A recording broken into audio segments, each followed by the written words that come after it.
Most people think fasting is a modern diet trend, something invented to lose fat faster. That's already the wrong starting point. I'm Dennis, engineer turned fitness coach. I teach the mechanics of fat loss, the physics of strength, and how the human body behaves under real constraints. Current research shows that a daily caloric deficit has the same weight loss benefits as fasting over 12 months. That's quite underwhelming compared to the hype about it. But let's be clear, fasting has been around for thousands of years. So before we talk hormones or calories, we need to ask a better question. Why did humans keep rediscovering fasting across cultures, religions, and centuries, long before nutrition science even existed? Chapter 1. Why fasting keeps reappearing. Most people assume fasting exists because people wanted to be lean. History says otherwise. Layer 1. Biology. For most of human history, food was irregular. Not 3 meals, not snacks. Gaps were normal. The human body evolved with fuel buffers, glycogen, fat tissue, specifically to survive periods without intake. In other words, fasting wasn't stress. It was baseline operation. Layer 2. Control logic. Any system that requires constant input becomes fragile. Engineering rule: remove buffers and small disturbances cause failure. Fasting added a deliberate pause to the system. It trained tolerance to delay. It prevented constant stimulation. That's why cultures independently invented it, not for optimization, but for stability. Layer 3. Behavior. Fasting wasn't random. It was structured. Shared rules, clear start, clear stop. That reduced decision fatigue and overconsumption in environments where abundance was rare and restraint mattered. Here's the mistake most people make today. They copy the absence of food, but ignore the presence of structure.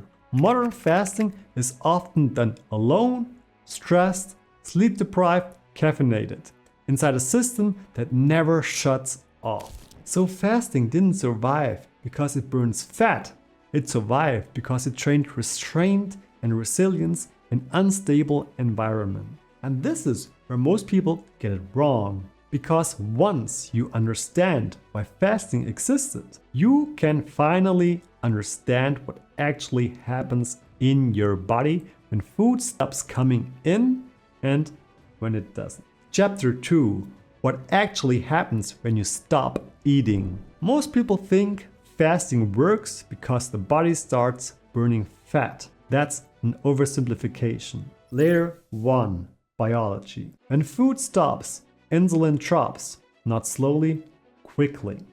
Your liver switches roles and starts releasing stored glucose. That's glycogen, a short-term buffer designed to keep the brain alive. Only after that buffer drains does fat contribution meaningfully increase. This is not magic, it's sequencing. Layer 2. Control logic. The body doesn't panic when food disappears. It checks buffers first. If buffers exist, that leads to stability.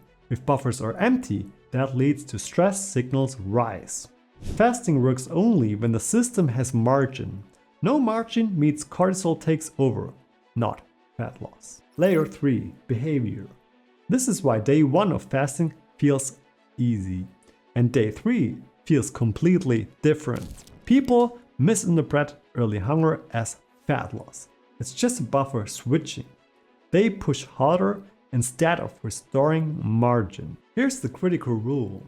If fasting improves calm and clarity, this leads to a system is stable. If fasting creates anxiety, coldness, or obsession, that means you're no longer training resilience. You're stacking stress. So fasting doesn't reward suffering. It rewards systems that already have buffers. And now we hit the real divider. Because the same biology helps some people and quietly breaks others. Chapter 3. Why fasting works for some people and fails for others. The biggest fasting myth is that it either works or doesn't. Systems don't behave that way. Layer 1. Biology. People differ in insulin sensitivity, sleep quality, stress hormones, and muscle mass. Those variables determine how fast buffers refill and how costly fasting becomes. Two people can run the same fasting window and experience opposite physiological stress. Layer 2. Control logic. Fasting is a constraints amplify what already exists. If your baseline is stable, that means fasting simplifies the system.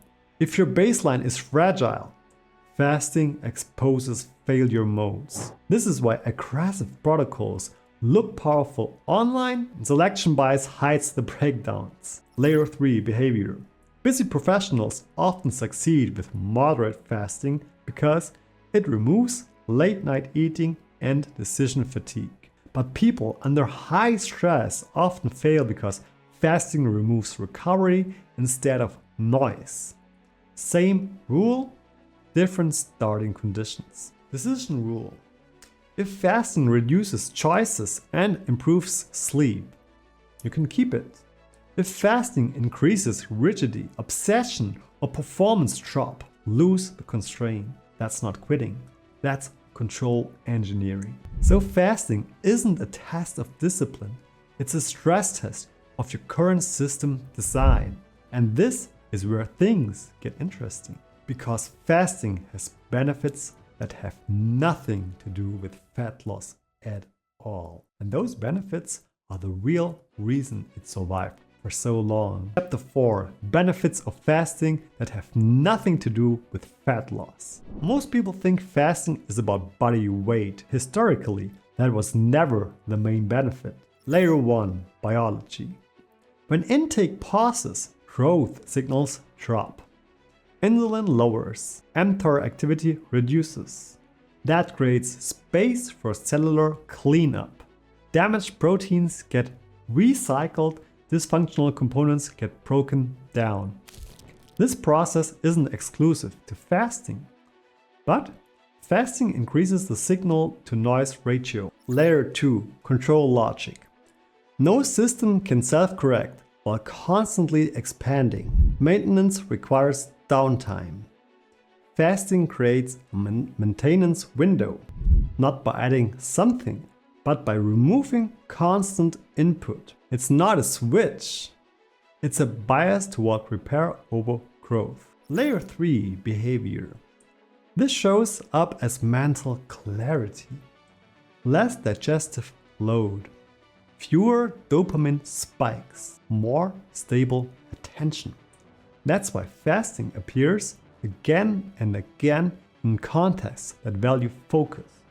Monks, scholars, soldiers. Here's the overlooked benefit. Fasting trains delay tolerance. Hunger becomes a signal, not a command. That skill transfers directly into training consistency, work focus, and impulse control. So fasting isn't just a metabolic. It's a behavioral training tool disguised as a nutrition choice. But every tool has limits. And if fasting fails the moment it stops building resilience and starts eroding capacity. Chapter 5. Where fasting breaks the system. The most dangerous fasting mistake is assuming more stress always creates more adaptation. Layer 1. Biology.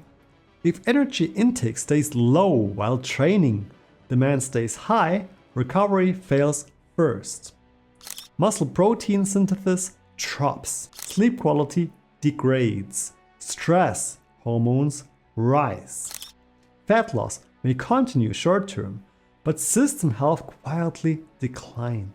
Layer 2. Control logic.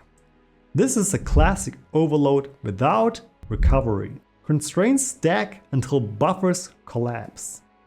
The system doesn't break loudly, it leaks performance, mood, and motivation. online success stories rarely show this phase. Layer 3. Behavior. People ignore warning signals because fasting feels disciplined.